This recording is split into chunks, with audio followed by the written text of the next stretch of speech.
I don't know if I'm going to die. I have small children. Am I going to be able to walk again? And you're laughing at me. We're meant to write the story of happiness for ourselves and go toward that light. I don't think I ever want to think about sex anymore. Of course I do. Welcome to See a Therapist, where we're interviewing therapists, coaches, helpers, and healers to get to the heart of the meaningful work they're doing. I'm your host, Jesse Kaufman. Today, I am delighted to welcome Michelle Liska, a sexual health therapist in Michigan. Welcome, Michelle. Thank you for having me. Can you start us off with introducing yourself? Yeah, for sure. I am Michelle Liska, and I'm a clinical social worker in private mental health practice in Hillsdale, Michigan, and I do have an office location in Jackson, Michigan as well. And as you said, I'm also a sex therapist. That's great. Thank you. Can you describe your practice? Like what kind of offerings you have available at this time? Yes. So I've been in private mental health practice since about 2004. I was doing that part-time because I was at that time running a nonprofit in Jackson, Michigan, and I did that for about 8 years. But I kept side practice of mental health practice for about all of that time since then. I see individuals primarily. I also see couples, especially do a lot of couples work with regard to sexual health therapy. And I also enjoy working with folks who are struggling with anxiety and anxiety-related disorders. So is therapy, sexual health therapy, and individual and couples therapy, it sounds like your primary offering. Are there any other services that you provide? Yeah, so in my practice, I also do what's called auricular acupuncture, which focuses on your ears, and it was originally developed for detox from substance use, but it also has benefits for relief from anxiety and other distresses. I am trained in something called personal action toward health, which helps people understand how to manage chronic health conditions, whether that's mental health or physical health. I've been trained in something called HungerWise, which is an intuitive eating program for people who are struggling with their relationship with their body and food. And I also do I do guardianship assessments. So an older adult who might be struggling with dementia or cognitive changes who might need a guardian, I will do the mental health assessment for them, as well as developmentally disabled adolescents who are now going to be 18 or older and they might still need a guardian. So I provide that service.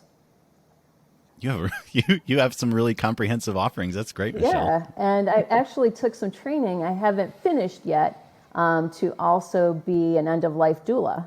So that's been interesting too, to take a look at that. Obviously, we know each other. We've known each other for some years, and I'll say that here. And I've always been impressed with your commitment and interest in continuing to learn and grow and explore new ways to serve and help people in different stages of their life. Thank you. Yeah, I am just always excited to learn new things, and I don't see myself slowing that down for the rest of my career. I just really enjoy learning new things. I'm very curious, and that's a part that I bring into therapy. I'm very curious about how our mind works and how we can actually take care of our mind and actually change how our mind is working and change the story of who we are. That's a big part of what I strive to assist clients with, is how you can actually, through your life, you can change the story of you. It doesn't have to be written in stone as we think it is. We can actually change the story of who we are. And that is also what I'm very curious about helping people with. Yeah, because that kind of involves both. There's a curiosity to what has the story been thus far, and which can have its own kind of fear and pain related to it. Yeah. But then also the dangerous and scary curiosity of what is your story in the future, right? Like what will you write? Yeah, it's always very interesting to work with clients, and when they get to the point in therapy where they're kind of betwixt and between. I love that space, where what I mean by that is they really have lost the ability to go back to quote unquote business as usual with how they have been interacting in their life. And that we have worked in our therapeutic relationship toward making changes. And then they find that they, again, can no longer go back to business as usual, but they're not yet sure exactly where they're going to land. But it's so exciting to be with individuals and couples when they are in the crux of that process. It's very exciting. So I'm thinking about sexual health therapy might be a new term, new idea, new concept for some folks. Can you talk a little bit about what engaging with sexual health therapy looks like for folks? Sure. and why they might seek that out? Sure. Really, sexual health therapy is not a whole heck of a lot different than regular therapy, but we're focusing on talking about sexual issues. So someone might come in to me for a myriad of sexual health concerns that they have, and I really do feel like it's often that they are really struggling with embarrassment, shame, haven't really talked about their sexual health and the issues that they have been grappling with, and often it feels like they have just absolutely been struggling with those, often alone, even if they've been in the context of a couple or in a polyamorous relationship, that it really becomes very difficult for people, it seems, to feel comfortable talking about their sexual self. So people come in with a myriad of issues. I have couples that come in because there's been an extra relationship that has occurred that maybe one of the partners didn't know about. And so now they're dealing with a lot of really strong and difficult emotions and feelings, and maybe coming in wanting to continue to be in their marriage or in that relationship with each other, and trying to navigate into a new iteration of their relationship. I have many individuals who are somewhere, in the spectrum of LGBTQIA, and helping them navigate coming out, navigate their sexuality.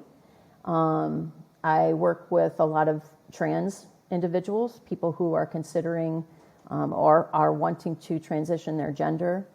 I've worked with couples where one person in the couple relationship is transitioning, and that's been very thrilling and enlightening and very, very interesting work for me. I work with individuals who have difficulties with sexual functioning. That could be due to chronic health issues, surgeries, all sorts of things. Difficulties with libido, difficulties with their faith and how they are wanting to or interested in exploring their sexual self, but feeling like it's not interfacing with their faith. And so we talk a lot about that. So just a myriad of sexual health concerns that people come in, and I'm often hearing, I've never talked to anybody about this. I didn't know who to talk about with this. And again, like I said earlier, a lot of shame issues, embarrassment, and often just really wanting to know, quote unquote, what's normal. Is what I'm thinking, is what I'm desiring, is what I'm doing normal?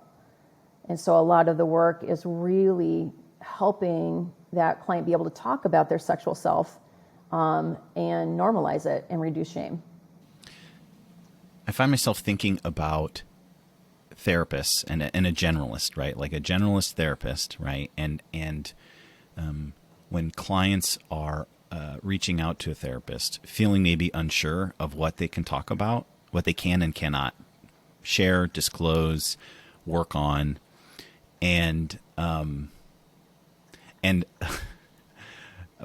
we previously have worked together, and so I'm thinking about times when I've been in a room with you and a lot of other clinicians, and there might be a case consultation going on, and you're saying, well, masturbation is healthy. Like, have they tried? What are they doing in terms of masturbation? And you feel the you feel the room like yeah, almost like everyone's been caught or something. Yeah, it's And it's a collective gasp. Yes. yes, there's a collective gasp, and maybe almost like, maybe the shame, the perceived, cultural shame related to everyone's their own sexual health and their own sexual stories, and maybe not feeling particularly well equipped to talk about that in a way that is supportive of a client. Right. So, I mean, that's been my experience in observing you being the person in the room who says, let's talk about it. Right. Can you talk a little bit about your experience of that? Absolutely, yes. It's kind of been somewhat surprising to me that therapists themselves also, but we're all humans doing this work, also have difficulty knowing how to talk to their clients about their sexual health. As therapists, we'll talk about anything. We'll even ask questions about, have you had suicidal thoughts? Have you attempted suicide? Have you threatened suicide? We're most of us are very well equipped and ready to have that conversation that the layperson might not be comfortable having at all. However, when it comes to sexual health, there's a lot of difficulty in therapy and for therapists to know how to ask questions, to even feel comfortable themselves talking about that topic. So yes, things like self-sexing, masturbation, pornography for sure, any kind of, non-heteronormative or, monogamous sex, something that's not vanilla sex, is very difficult, I think, for people, but therapists too, to talk about with clients. So part of my training that I'll talk about real briefly, I was in a program at the University of Michigan to be trained to become a sexual health therapist, and I have now completed my 50 hours of supervision beyond that, and I'm ready to apply for my national certification. But part of that training at the University of Michigan, and it's part of your training if you're going to be nationally certified, is something called sexual attitude reassessment. So we spent an entire weekend at the University of Michigan viewing all sorts of different videos, and the purpose of the whole weekend was, we were told over and over that it's to get to our uncomfortable point, to actually get triggered as therapists in the room, so that we knew where those points were for us. And then we would take breaks in between all of the presentation to discuss with our table mates about how we viewed or how we felt about what we just viewed, or what we just read, or what was just presented. And there absolutely were points for pretty much everyone in the room where you came up against that point where it was a difficult discussion to have, or difficult video that we watched. And again, it was purposeful to get to that point, because you're going to have people in your office that have these issues, and you need to know where those spots are for you to be able to refer out, or look at that, sexual attitude yourself and reassess it. So it was a very first weekend of the training, and it was exhausting. and I came away from there. I was staying with some friends near campus, and when I got back to their house in the evening, my friend came up and said, "Are you okay?" And I said, "I don't think I ever want to think about sex anymore." Of course I do, but it was very exhausting, and it was really interesting, but it was a lot to take in. And it did for sure get me to a point of knowing where some of the difficult points at that part, at that part of my unfolding were. And that weekend helped me get clear about some of my sexual health and my sexuality. And I've grown from there. Yeah. How can you, the question comes to mind, how can you be a safe harbor for someone who feels,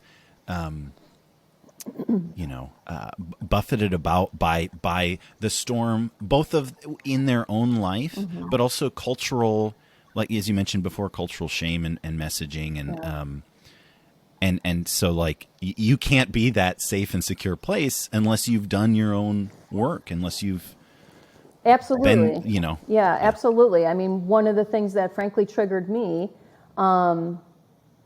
is that we watched a video about a woman who was having a consultation with a plastic surgeon, and she was a Middle Eastern woman. I don't remember which country she was from, but she was consulting with the surgeon to have her hymen replaced because she had had premarital sex.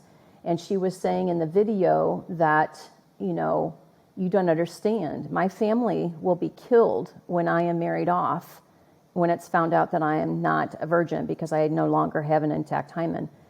I was frustrated and furious about that because for me, I worked in the domestic violence field during the second wave of feminism, and I felt really strongly about that, and that why should she have to have her hymen replaced?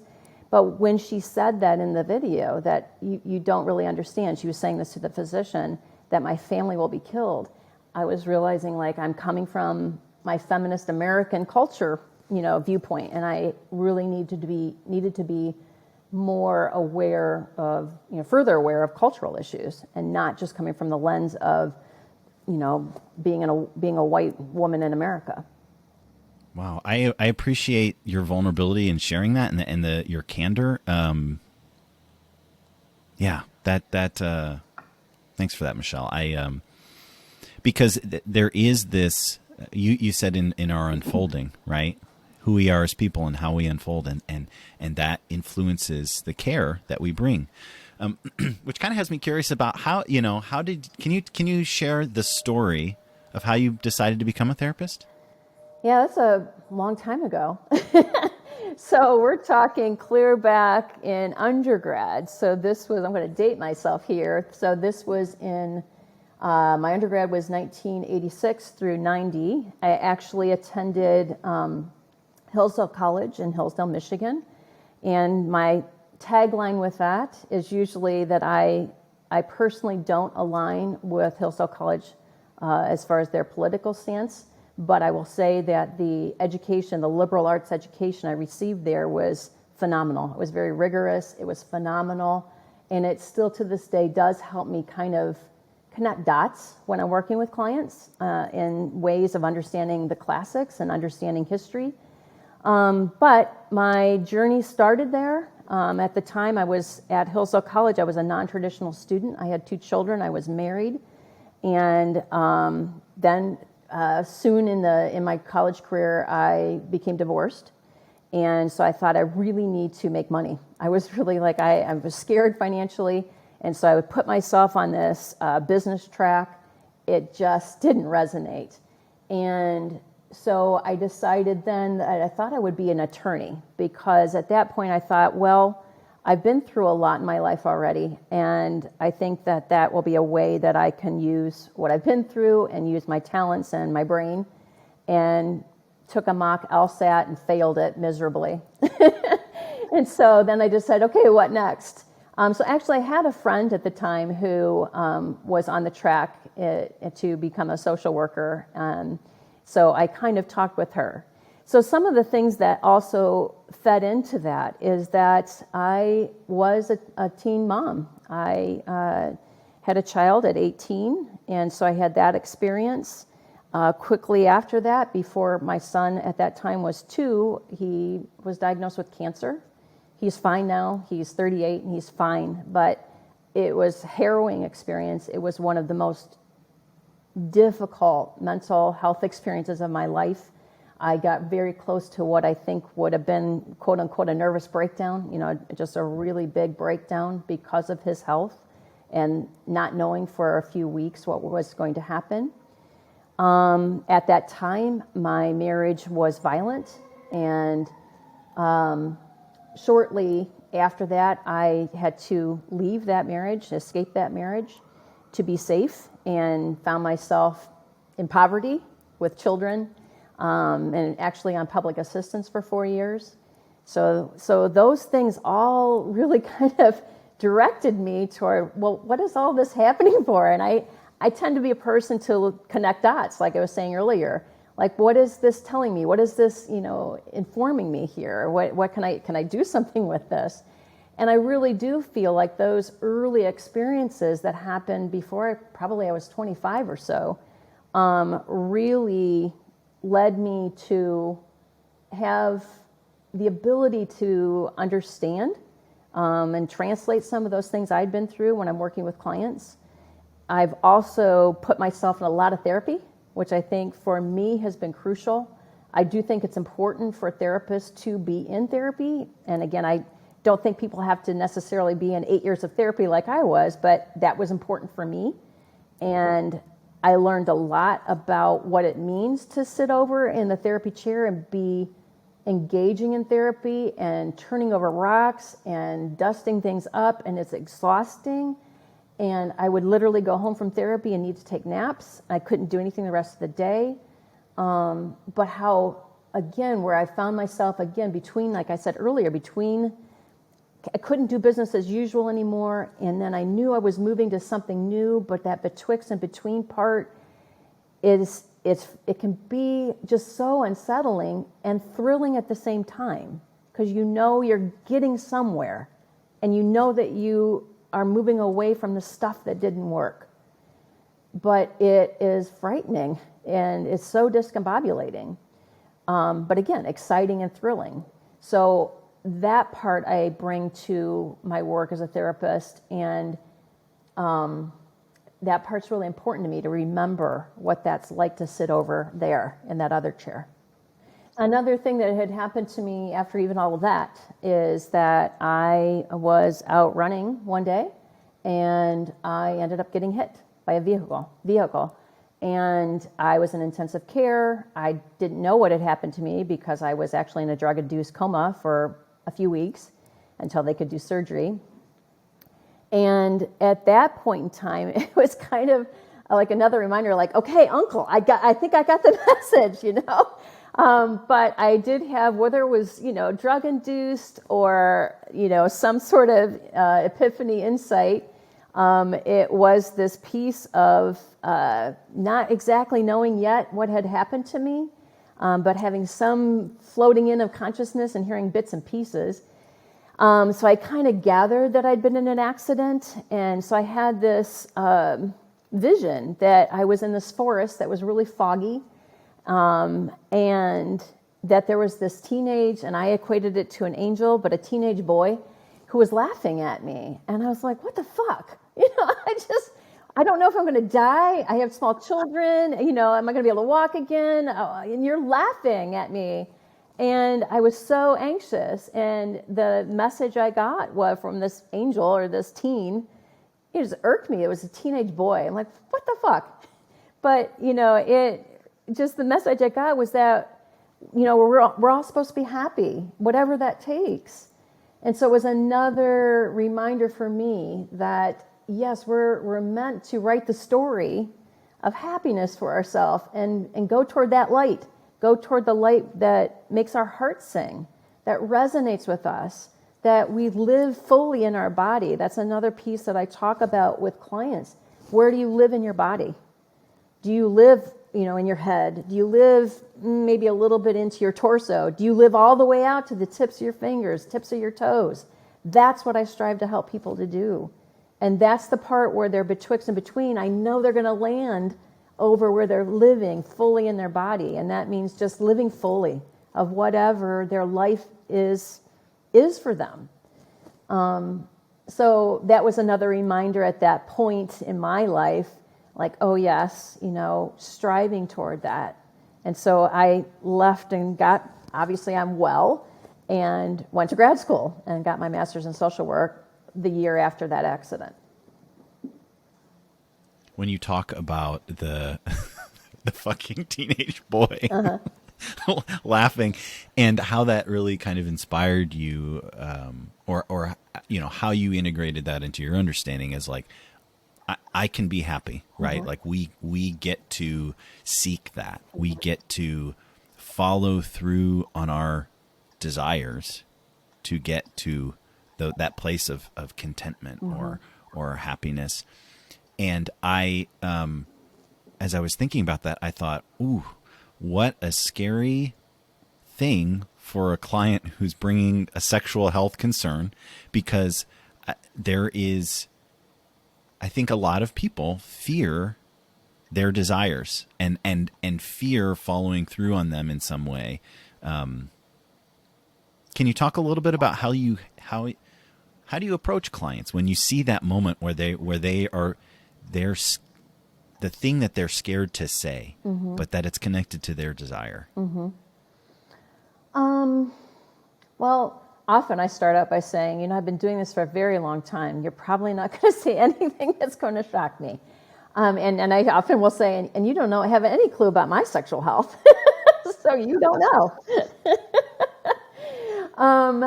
But, it's sitting with, it's, therapeutic tools of sitting with, and, saying you don't have to disclose anything right now that you're not, comfortable with. But, part of doing therapy is stretching and saying some things that you might feel uncomfortable talking about in the presence of someone else, but in the presence of a therapist who can bear witness. And this is true whether or not it's sexual health or, general mental health practice. Someone who can bear witness to your pain, to your embarrassment, can look at this thing together.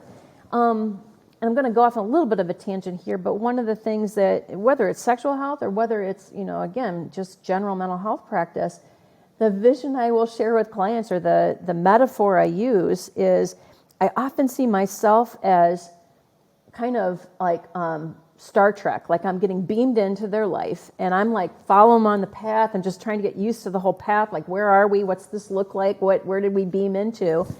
And we're just marching along. I'm kind of behind them, and they're marching along on their path. And I go, hey, wait, what's this on the side here? And they're like, oh, that's a patch of nettles. Don't touch it because they'll give you a rash and you'll be really itchy. And I'm like, okay, well, yeah, I know that about nettles, but nettles can actually be made into tea, and we can actually fry up the greens, and so we can have food here.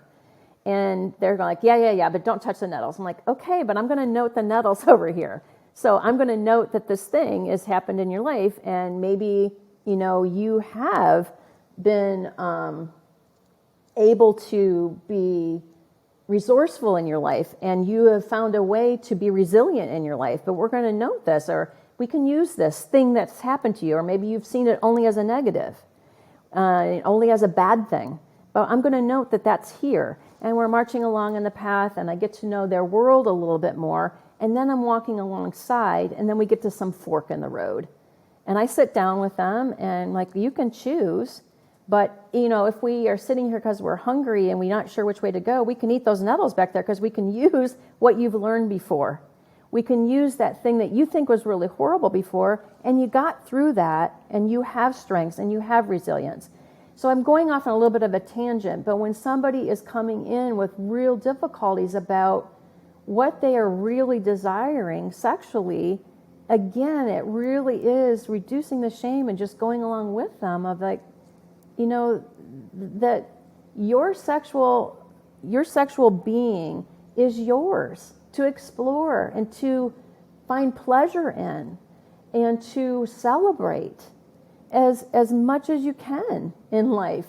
I mean, Sally Foley, who ran the program at the University of Michigan, was off to say, and we had t-shirts made that said, if you talk about sex, you will change the world. And I think that's very true. If you talk about sex with clients, you will change their world, because you are, again, in I think a larger way than you are necessarily maybe in private mental health practice or in general mental health practice, you're really bearing witness and saying it's okay, and that's great. Let's celebrate that part of you. So I'm thinking about the power of that bearing witness. And I'm also reconciling the story you shared about how you became a therapist.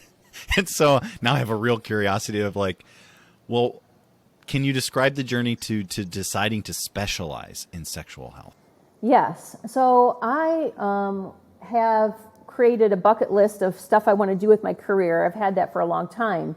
And I had, for a while, I was doing a lot of work when I actually ran the nonprofit.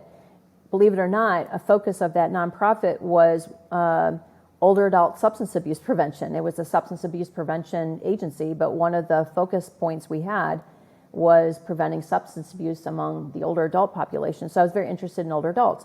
And I was looking at the University of Michigan, where I did my graduate work, which I was much more in alignment with their political stance.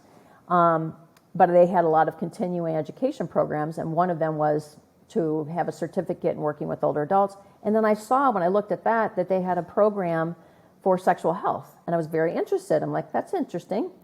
And put that on my bucket list. Well, then it happened in 2015 for licensure. For my renewal of my license in Michigan, I needed a few more continuing education credits. And so I got online, and this was, of course, pre-pandemic, so all of it was still, in person, and signed up for a lecture for continuing education credits, and it was on sexual health, and it was provided by a company. I'd gone to some of their presentations before, and I didn't really like them, but I thought, well, it's about sex, so it's piquing my interest, so I'll go. And I went to it, and unbeknownst to me at the time, the presenter was Barry McCarthy, who was a very well-known sexual health therapist and has written a lot of books. And I was fascinated by his presentation. I scribbled notes beyond notes. I mean, I had pages of notes that I had to come back and reorganize because I was just scribbling so fast of everything he was talking about. And happened to have a couple of previous colleagues that were also attending this, and we went and had lunch, and I said, oh my God, I have got to do that U of M continuing education program. And one of the other former colleagues had gone to the University of Michigan, and she said she was interested too. She didn't end up doing it. So anyway, a year after that, I signed up to do the program. And it was also after my mother passed away. And in ways, I mean, I often talk about that, our sexual health and being a sexual being is so life-affirming. And so, it came on the throes of having lost my mother.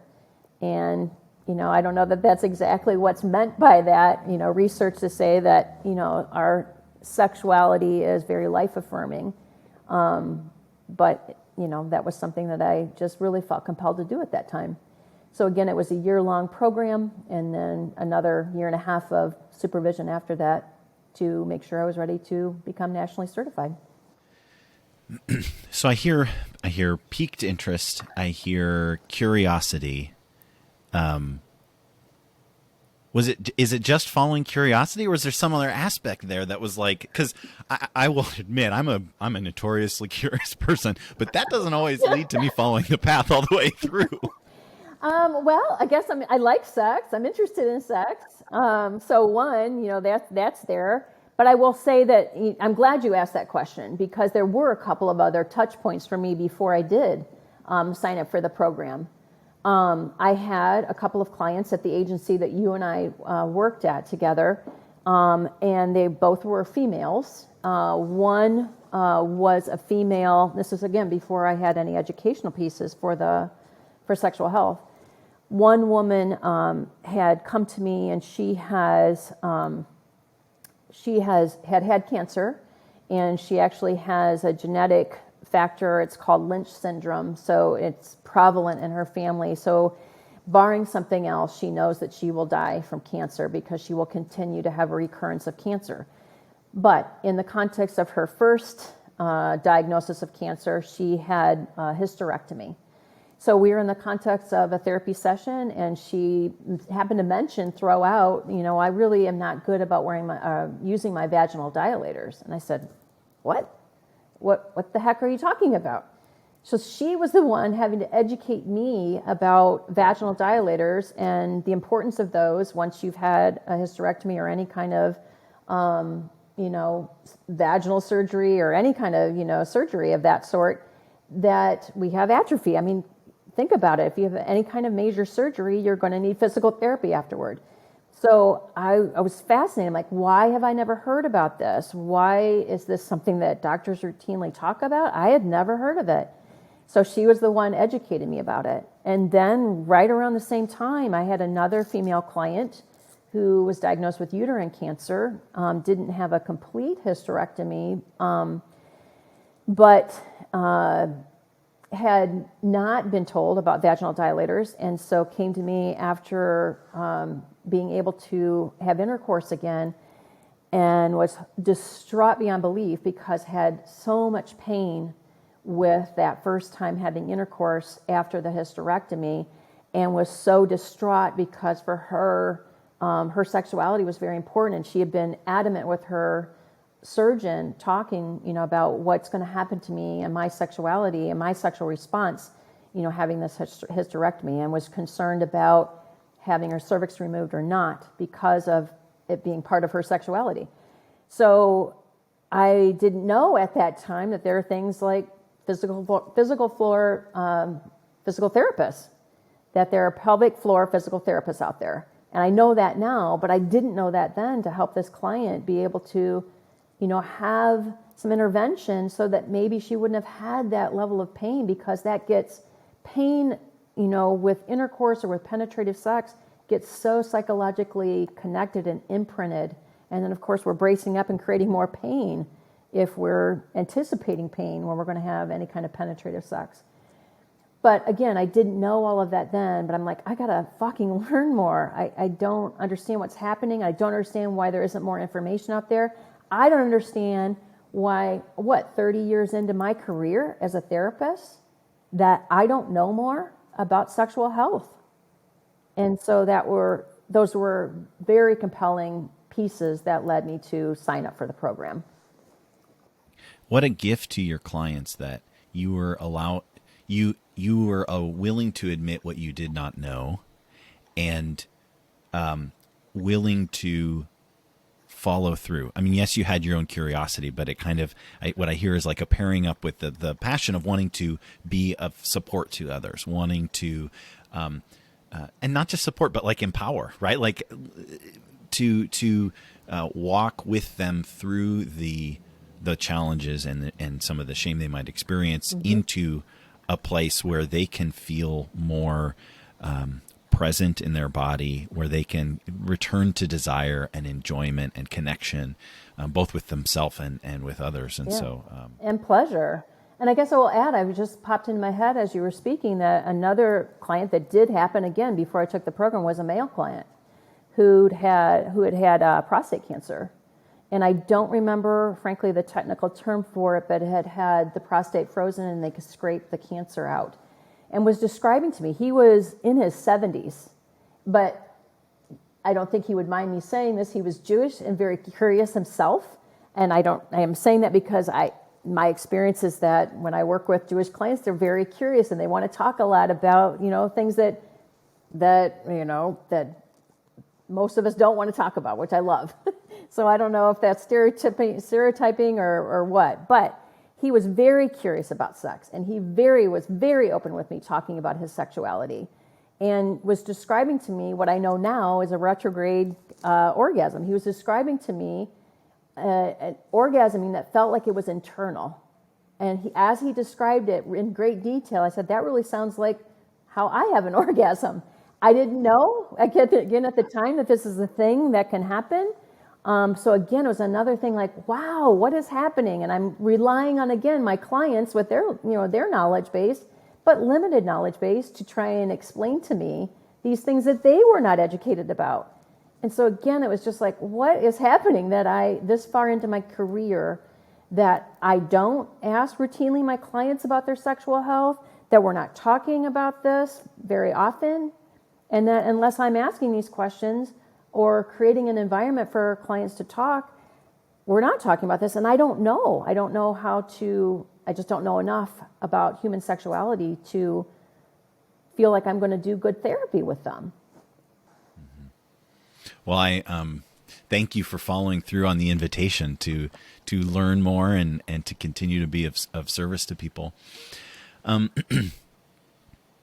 So as I was preparing for our conversation, I was on your website, and you have this Lila Watson quote that I'm going to share because I'd be interested in hearing you talk about what it means to you. So the quote is, "If you have come to help me, you are wasting your time. But if you have come because your liberation is bound up with mine, then let us work together." Yes, I love that quote because I don't see myself as a therapist. We call this the helping field, that we're in the helping field. I don't see myself as helping clients, because to me that ends up feeling like I'm in the expertise role to help you, that you need help with something. I see my role, as I was kind of describing my metaphor of beaming into someone's life, walking alongside. Yes, I have had, as I said earlier in our interview, some experiences in my life and a lot of therapy and training to have some ability to help people look at things in different facets and turn it around in a kaleidoscope and just turn the kaleidoscope a little bit more, and that they can turn the kaleidoscope. But that quote is very important to me because I see it as a reflection of our interconnectedness, and that I am human and I'm working with you as another human being, and we're trying in this therapy room, in this therapy setting, to connect with each other and, again, normalize and realize the humanness of each of us, and that it's not about me, telling you what you should be doing, shitting on you, that what you should be doing. Just helping others, to me, just has that level of, I'm in the role to tell you what to do, to help you. And I don't see it as that. I see it more that we're interconnected, and I'm bound up with your success and your connection to life as much as you are with mine. And so that's why that quote is very important to me. So for people who are hearing this conversation, hearing you talk about your work and think, oh my goodness, I would love to have Michelle beam in and walk with me. What, do you have an invitation that you'd like to extend to them in a way that they could connect with you? Absolutely. So I would say, and again, going back to, I think, part of our initial conversation today, that therapy works. Number one, therapy absolutely works. I think that it's very important that you, if you are considering therapy, to make sure, if it's the first time that you're engaged in therapy, or the 10th time, frankly, that you make sure that you are finding someone that you feel you resonate with. That's really important.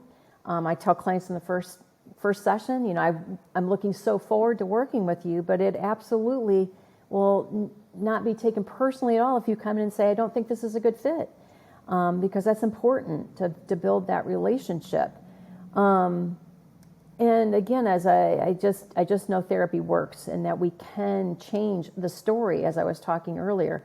We don't have to stay in the rut of what we think has been the story of us, or what we think others think the story of us is. We can change that story, and we can create a world and a life, sexual health, mental health, brain health, that is a life absolutely worth living and thriving in and enjoying and being thrilled by. So, for clients to get a hold of me, I think we're going to have a link at the end of this video, but my website is a great way, and that's MichelleLiskaTherapy.com. There's a lot of more information on my website, and there's a contact form on there as well to reach me.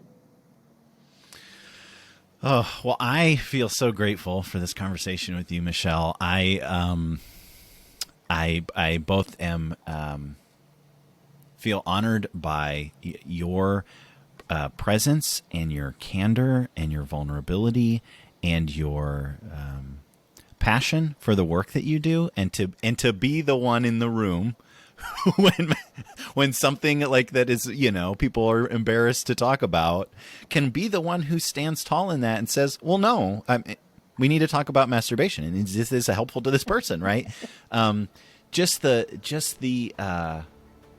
beacon that is for people, and also for the therapy field. So thank you so much for this Thank you very conversation, much. Michelle. I've enjoyed talking with you. Jesse here, closing out this episode with a couple quick words. First, I want to express some sincere gratitude that you spent this time and listened to us talk. And while likes and subscribes are helpful, I want to encourage you to take a different kind of action. Is something from today's episode, something that the guest talked about, resonated with you, or has you feeling curious about working with them? I want to encourage you to reach out and make contact. Or if this brought someone else to mind who might benefit, feel free to pass this episode along to them. Thanks again for listening, and thanks to Mike Hensel for editing this episode. And until next time, from my heart to yours, take good care of yourself.